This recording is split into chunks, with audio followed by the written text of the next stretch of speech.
இன்றைக்கி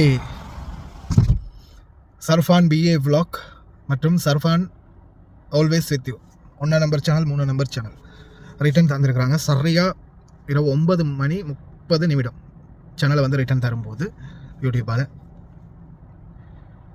அடிக்கடி ரிப்போர்ட் அடிச்சுட்டு இந்த சேனல் சரி போயிடுச்சு அவ்வளோதான் அப்படின்னு நினைக்கும் போதெல்லாம் மறுபடியும் கிடைக்குது. நம்ம யாருக்கு செஞ்ச அளவோ யாருக்கு செஞ்ச கெடுதலோ அடிக்கடி இந்த சேனலுக்கு இந்த ரிப்போர்ட் போய் வாரது ஒரு வழக்கமாகவே ஆகிருக்குது. இன்னும் எத்தனை நாளைக்கு நீடிக்கும், மறுபடியும் யார் ரிப்போர்ட் அடிப்பானே சொல்ல தெரியலை. சரி, எது எப்படியோ அர்ச்சுனா தான் மிகவும் பிரபல்யமாக ரிப்போர்ட் அடித்தது. ஓகே, பார்த்துக்கொள்ளலாம். சரி மக்களே, என்னுடைய சேனல்கள் எல்லாமே இப்போ வார்னிங்லேயே தான் இருக்குது. என்னோட 3 சேனலும் வார்னிங்கில் தான் இருக்குது. இவ்வளோ நாளாக 2ஆம் நம்பர் சேனலில் வீடியோ போட்டுக்கிட்டு இருந்தேன். நிறைய பேருக்கு தெரியாது, என்னுடைய 2ஆம் நம்பர் சேனலில் வீடியோ போட்டது ஒரு வாரமாக என்னுடைய சேனல் பேண்ட் ஆகியிருந்ததால் 2ஆம் நம்பர் சேனலில் தான் நான் வீடியோ போட்டேன். வார்னிங்கில் 3 சேனலும் வார்னிங்கில் தான் இருக்குது. எந்த நேரத்தில் வேணாலும் சேனல் கையை விட்டு போகலாம். என்னுடைய செய்திகளை பார்க்க விருப்பமானவங்க, என்னுடைய செய்தி வேணும் அப்படின்னு நினைக்கிறவங்க, என்னுடைய வீடியோவில் ஃபஸ்ட்டு கமெண்டில் நான் என்னுடைய 4வது சேனலுடைய லிங்க் போட்டுக்கிறேன்.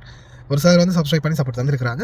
இந்த வீடியோ பார்க்கக்கூடிய அனைவரும் முடிந்தால் நீங்கள் பார்த்துட்டு இருக்கிற இந்த வீடியோக்கு ஒரு லைக்கை போடுங்க. கமெண்டில் தயவு செய்து வந்து அந்த லிங்கை டச் பண்ணி முடிஞ்சால் ஒரு சப்ஸ்கிரைப் பட்டனை தட்டி விடுங்க. ஒரு சப்ஸ்கிரைப் பண்ணி விட்டிங்கன்னா அந்த சேனலும் கொஞ்சம் அப்பாகும். அதுக்கு பிறகு நான் என்னுடைய இந்த 3 சேனல் போனாலும் அந்த சேனலில் நான் நிச்சயமாக என்னுடைய வீடியோவை தொடருவேன். செய்திகளை பாருங்கள். நான் இது நைட்டு ரெக்கார்ட் பண்ண வீடியோ 9:30 மணி நான் இந்த சேனல் வந்து தொடர ரெக்கார்ட் பண்ணுறேன். ஆல்ரெடி எனக்கு சேனல் கிடைச்சதோட நான் உடனே வீடியோ ஒன்று அப்லோட் பண்ணேன். அதில் விசா சம்மந்தமான வீடியோ. ரொம்ப நன்றி இந்த நேரத்தை எனக்காக ஒதுக்கினதுக்கு. முடிஞ்சால் ஒரு சப்ஸ்கிரைப் பட்டனை தட்டி விடுங்க. ஃபஸ்ட்டு கமெண்டில் போனீங்கன்னா கமெண்ட்டை டச் பண்ணி அதில் ஃபஸ்ட்டுக்கே கமெண்டில் லிங்கை டச் பண்ணி வச்சுருக்கேன். அதை டச் பண்ணி போய் 4ஆம் number channel Kuwait news with Sarfan செய்திகளை தொடர்ந்து பாருங்கள். அஸ்ஸலாமு அலைக்கும் வரஹ்மத்துல்லாஹி வபரகாத்துஹு. அன்பார்ந்த அனைத்து உறவுகளுக்கும் இனிய காலை வணக்கம். உங்கள் மீது சாந்தியும் சமாதானமும் உண்டாகட்டும். இன்றைய காலை பொழுது உங்கள் அனைவருக்கும் இனிய பொழுதாக அமைய எல்லாம் வல்ல இறைவனை பிரார்த்தித்தவனாக இன்றைக்கும் கோயத்துடைய பல முக்கியமான செய்திகளை பற்றி தான் பார்க்க போகிறோம். வீடியோவை கடைசி வரைக்கும் பாருங்கள். தெரியாத நண்பர்களுக்கும் மறக்காமல் ஷேர் பண்ணுங்கள். வீடியோ பிடிச்சிருந்தா ஒரு லைக் பண்ணுங்கள், சப்ஸ்கிரைப் பண்ணுங்கள், தொடர்ந்தும் சப்போர்ட் பண்ணுங்கள். இலங்கையின் ஜனாதிபதி அனுரகுமார திசாநாயக்க அவர்களுக்கு இனிய பிறந்த நாள் நல்வாழ்த்துக்கள். பார்க்கலாம் அனைத்து தகவல்களையும். குவைத்துடைய பல செய்திகள் இருக்குது. முதலாவதாக குவைத் தினாரை பார்த்தெல்லாம் இலங்கைக்கான ரூபாயில் ஒரு தினாரின் மதிப்பு 993 ரூபாய் 49% உள்ளது. இந்தியாவின் ரூபாயில் ஒரு தினாரின் மதிப்பு 288 ரூபாய் 1% உள்ளது. இது வந்து அல் முசைன் எக்ஸ்சேஞ்சுடைய அப்ளிகேஷன் ஆன்லைன் ரேட் ஆகும். குவைத்துடைய பல பகுதிகளிலையுமே அல் முசைன் எக்ஸ்சேஞ்ச் இருக்குது. அதே மாதிரி அல் முசைன் எக்ஸ்சேஞ்சுடைய பிரான்ச்கள் மெஷின்கள் வந்து பார்த்திங்கன்னா ஜமியாக்கள்லையும் இருக்குது. குவைத்துடைய பல எக்ஸ்சேஞ்சுகளும் அக்கௌண்ட் நம்பரை மறைச்சிடுறாங்க. இதை பற்றியும் உங்களுக்கு தொடர்ந்துமே தெரிய தாருது. நீங்கள் ஏதாவது ஒரு புதிய எக்ஸ்சேஞ்சுக்கு பழைய பற்றுச்சீட்டோட போகிறீங்களா, அதான் நிச்சயமாக அதில் அக்கௌண்ட் நம்பர் இருக்கா அப்படின்றத செக் பண்ணிக்கோங்க. அப்படி இல்லாத பட்சத்தில் எழுதிட்டு போனாலும் பிழை இல்லாத அக்கௌண்ட் நம்பர் எழுதிட்டு போங்க. ஏதாவது ஒரு நம்பர் பிழைத்தாலும் கூட உங்களுடைய பணம் நாட்டுக்கு போய் சேராது. அந்த பணத்தை திரும்ப பெருமா இருந்தாலும் ரொம்ப நாட்களாகவும் மறுபடியும் கட்டணம் செலுத்த வரும். அதே போல் எக்ஸ்சேஞ்சுகளில் பணம் அனுப்பி முடித்ததும் மறக்காமல் பற்றுச்சீட்டை செக் பண்ணி பாருங்கள், எல்லா டீட்டெயில்ஸும் சரியாக இருக்குதானே. ஏன்னா நீங்கள் சரியான டீட்டெயில்ஸை கொடுத்துருந்தாலும் கூட எக்ஸ்சேஞ்சில் வேலை பார்க்குறவங்க பிளவுறதுக்கும் வாய்ப்பு இருக்குது. அது மாதிரி பலருக்குமே நடந்திருக்குது. முடிந்த வரைக்கும் நீங்களும் உங்களுடைய கஷ்டப்பட்டு சம்பாதிக்கக்கூடிய பணத்தை நல்ல எக்ஸ்சேஞ்சுகள் மூலம் அனுப்புங்க. எங்கே அதிகமான ரேட் கொடுக்குறாங்க அப்படின்னு தெரிந்தாலும் மறக்காம கமெண்டில் மென்ஷன் பண்ணுங்கள். குவைத்துடைய தங்க விலை பார்த்தெல்லாம் 1 கிராம் 18 கேரட் தங்கத்தின் விலை 30 தினார் 443 ஃபில்ஸ். 1 கிராம் 21 கேரட் தங்கத்தின் விலை 35 தினார் 516 ஃபில்ஸ். 1 கிராம் 22 கேரட் தங்கத்தின் விலை 37 தினார் 221 ஃபில்ஸ். 1 கிராம் 24 கேரட் தூய தங்கத்தின் விலை 40 தினார் 590 ஃபில்ஸ். குவைத்துடைய தங்க விலையும் பார்த்தீங்கன்னா இந்த நாட்களில் மறுபடியும் அதிகரித்து கொண்டே வருது. பார்க்கலாம் எதிர்வரும் நாட்களையாவது கம்மியாகுதா அப்படின்னு. ஆனால் இப்போதைய சூழலில் 3 மாத சம்பளம் வேணும் ஒரு பவுன் வாங்கணுமா இருந்தால். வெறுப்பை கக்கும் குவைத்திகள், வெளிநாட்டவர்களுக்கு மட்டும் இத்தனை சலுகையா? இதோ 3000 தினார்லேருந்து 500 தினார் வரைக்கும் அபராதம் பில் போடாமல் தங்கம் கொடுத்தால். அதிரடியாக சோதனை. அஹமதி கவர்னரேட் பகுதிகளில் களத்தில் இறங்கும் அதிகாரிகள். கைகள் ஆர்த்த நிலையில் சடலமாக இந்தியரின் சடலம் பின்தாஸ் கடற்கரை ஓரத்தில் இருந்து கண்டுபிடிக்கப்பட்டுள்ளது. பார்க்கலாம் அனைத்து தகவல்களையும். என்னடா குவைத்தில் வந்து ஸ்னோவா அப்படின்ற மாதிரி ஒரு வீடியோ ஒன்று ஆஸ்க் அபவுட் குவைட் அவங்க ரெடி பண்ணியிருக்கிறாங்க. ஆனாலும் இந்த மாதிரி ஒரு சிச்சுவேஷன் குவைத்தில் பெருசாக வரல. அமுல் ஹைமான் பக்கமெல்லாம் லைட்டாக அந்த ஸ்னோ மாதிரியான மழைப்பொழிவு இருந்துச்சு ஒரு காலத்தில். பனிமலை ஐஸ் மழை பெய்தது காணக்கூடியதாக இருந்துச்சு. ஆனால் இந்த மாதிரியான காலநிலை வராது குவைத்துக்கு அப்படின்னு சொல்கிறாங்க. ஆனாலும் குளிருடைய தன்மை, அதாவது வானிலை ஆய்வாளர் பெதர் அல் அமீரா தெரிவிக்கிறாரு, -1 வரைக்கும், அதாவது அந்த அளவு குளிர், விரைக்கக்கூடிய குளிர் வந்து குவைத்தில் இந்த வருடம் இருக்கும் அப்படின்னு தெரிவிச்சிருக்கிறாங்க. எதுக்கும் மக்களே அலர்ட்டாக இருங்க. இன்ஷா அல்லாஹ் குளிருக்கு முகம் கொடுக்க தயாராக இருங்க. எதிர்வரும் நாட்களில் அதிபயங்கர குளிர் வரப்போகுதாம். المربعانية هذا العام متوقع أن تكون باردة عكس السنوات الماضية اللي ما كنا نشتي فيها، لأن كانت مسيطرة علينا الرياح الجنوبية الشرقية، وهي رياح تعبر البحر وتدخل علينا من حرارة البحر ورطوبته، فتكون المربعانية فيها شوية حرارة ولا نشتي فيها. لكن هذا العام مع سيطرة الرياح الشمالية القطبية السيبيرية اللي دخلت علينا نهاية الخريف، فهي رياح جافة وباردة جدا، فتأثرنا بهذه الجبهات الباردة المتوقع أن تستمر معانا خلال فترة الشتاء، والأمطار في الشتاء تكون قليلة بسبب الاستقرار الجوي، وأيضا سيطرة الرياح الشمالية الباردة الجافة. ரியல் எஸ்டேட், மணி லாண்ட்ரிங், இந்த மாதிரியான அனைத்து விடயங்கள்லையும் அதிரடியாக கவனத்தை செலுத்தியிருக்கிறாங்க குவைத்துடைய வணிக வர்த்தக அமைச்சகம். இதில் பார்த்தீங்கன்னா முக்கியமாக வெளிப்படை தன்மையை மேம்படுத்தவும், பண மோசடியை தடுக்கவும், ரியல் எஸ்டேட் தரகர்கள் மற்றும் தங்கம் மற்றும் விலை மதிப்பற்ற உலோகங்கள் வர்த்தகத்தில் மீறல்களை கண்டறிந்து வர்த்தக மற்றும் தொழில்துறை அமைச்சகம் அதிரடியாக நடவடிக்கை எடுக்க ஆரம்பித்துள்ளது. இதன் விளைவாக 50க்கும் குறைவான இன்வாய்ஸ்களுக்கு 3000 தினார்களுக்கு மேல் ரொக்கமாக பரிவர்த்தனை செய்ததற்காக தங்கம் வர்த்தக மீறல் மற்றும் சட்ட மீறலுக்கு 1000 தினார் அபராதம் விதிக்கப்பட்டுள்ளது. என்னப்பா இது, வெளிநாட்டவர்களை மட்டுமே தான் நீங்கள் கவனிக்கிறீங்க, உள்துறை அமைச்சர் வெளிநாட்டவர்களுடைய அமைச்சரா? வெறுப்ப கக்க ஆரம்பிச்சிருக்கிறாங்க குவைத்திகள்.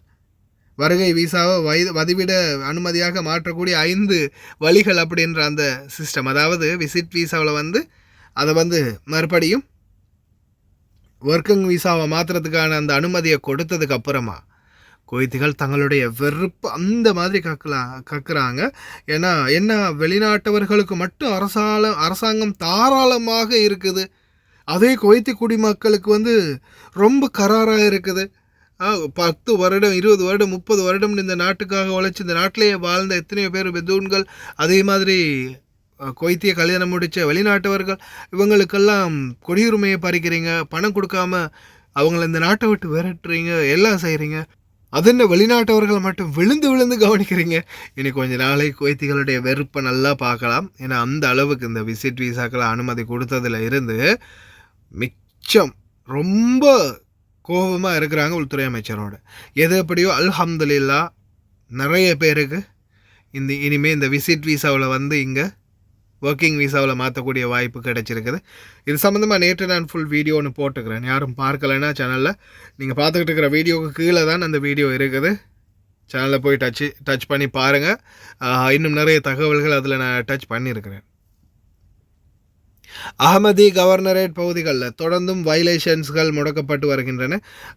ஒவ்வொரு பகுதிகளையும் இனி வரும் நாட்களில் சோதனைகள் படு தீவிரமாக இருக்கும் அப்படின்னு தெரிவிச்சிருக்கிறாங்க. இதில் குறிப்பாக பார்த்திங்கன்னா ஹண்டிங் எக்யூப்மெண்ட்ஸ் மற்றும் சில முக்கியமான தடை செய்யப்பட்ட பொருட்கள் கண்டெடுக்கப்பட்டுள்ளது.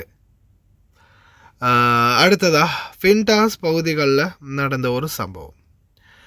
குவைத்துடைய ஃபின்டாஸ் கடற்கரை ஓரத்தில் சடலமாக இந்திய நாட்டவர் ஒருவருடைய, அதாவது 1985ஆம் ஆண்டில் பிறந்த, அதாவது 40 வயதா, ஆமாம் 40 வயது நிறைந்த ஒரு இந்திய ஆணுடைய சடலம் வந்து கைகளில் இரத்தக்கரை படிந்த நிலையில், கைகள் துண்டிக்கப்பட்ட நிலையில் வெள்ளத்தில் நீரில் மூழ்கியிருப்பது கண்டெடுக்கப்பட்டுள்ளது. இது சம்பந்தமான மேலதிக விசாரணைகள் தற்போது போயிட்டுருக்குது. இறைவன் தான் பாதுகாக்கணும் தொழிலாளர்களை. அதே போல் உண்மையிலேயே வேதனையான ஒரு விடயம் என்னென்னா இந்த டிரைவர்களுக்கு 2 வருஷத்துக்கு இனிமேல் குவைத்துக்கு ரிட்டர்ன் வர முடியாது அப்படின்றது தான்.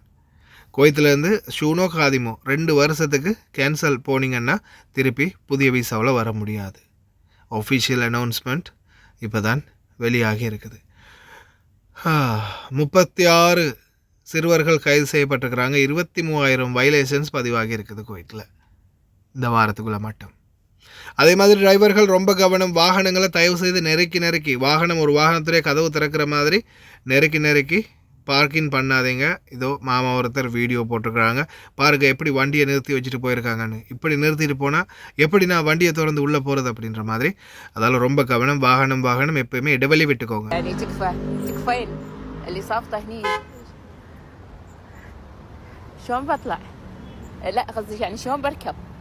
شلون بركب يعني انا لو وزني 30 ما راح اقدر اصعد.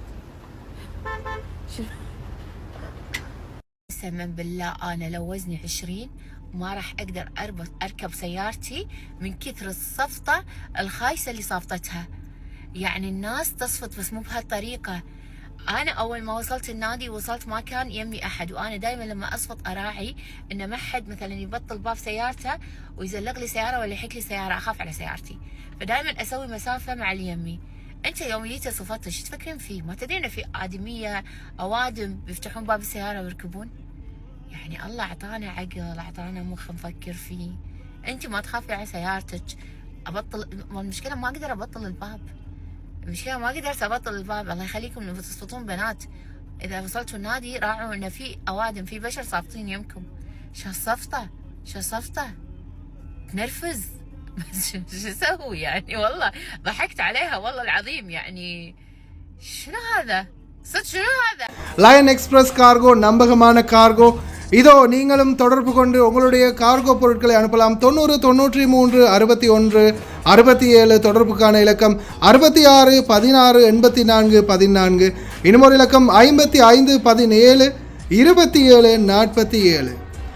அதே போல் இன்னும் ஒரு இலக்கம் 50 53 79 39. இன்னும் ஒரு இலக்கம் 99 69 84 94. ஹாய் காய்ஸ், இன்றைக்கி நாங்கள் எங்கே வந்திருக்கிறோம் தாத்தா? எங்கே வந்திருக்கிறோம் நாங்கள் இன்றைக்கி? அல்மிஷாயில். நீங்கள் எப்போ ஆர்டர் பண்ணீங்க தாத்தா? நான் இன்றைக்கி ஈவினிங் தான் ஆர்டர் பண்ணேன். இந்த கோடை ஆர்டர் பண்ணீங்க? எனக்கு எமர்ஜென்சியாக இந்த சாமானம் கொஞ்சம் எனக்கு வேணுமென்றதுக்காக வேண்டி இதனால எனக்கு அவசரமாக இப்போ நைட்டு 10:15 எங்கேயும் ஆகுது. ஸோ அவர் எனக்கு அவசரம் அப்படின்றதுக்காக வேண்டி அவர் எனக்கு பணம் தந்தார். ஸோ இவங்களோட சேவையை பற்றி நீங்கள் எதுவும் கவலைப்பட வேண்டிய அவசியம் கிடையாது. அவங்க சொன்ன டைமுக்கு எங்களுக்கு எமர்ஜென்சியாக தேவைன்னு சொன்னால் அந்த டைமுக்கு அவங்க எல்லா சாமானத்தையும் கொண்டு எங்கள்கிட்ட ஒப்படைச்சிடுவாங்க. ஸோ கைஸ், நீங்களாக இருந்தாலும் தாராளமாக எந்த ஒரு பயமும் இல்லாமல் இவங்களோட கார்கோவாக இருக்கட்டும், கார்கோவும் இவங்க செய்கிறாங்க. ஸோ ஜெமியாவும் இவங்கள்கிட்ட இருக்குது, காகில் குக் சிட்டி ஒன்றும் இருக்குது. சாமானமும் நீங்கள் ஆர்டர் பண்ணலாம் தைரியமாக. எந்த ஒரு இதுவும் எதிர்பார்க்காம அவங்க சமூக சேவையை செஞ்சு முடிப்பாங்க. தேங்க்யூ ஸோ மச் தாத்தா. தேங்க்யூ. இந்த தாத்தாவோட ஆர்டர் வந்து இதுதான். நீங்களும் ஒரு 20 கேடிக்கு மேலே ஆர்டர் பண்ணிங்கன்னா நீங்கள் எங்கே இருந்தாலும் பிரச்சனை இல்லை, உங்களோட வீட்டுக்கே வந்து டெலிவரி பண்ணி தருவோம். இன்ஷா அல்லாஹ் இன்னொரு வீடியோவில் சந்திப்போம். Thank you, bye bye.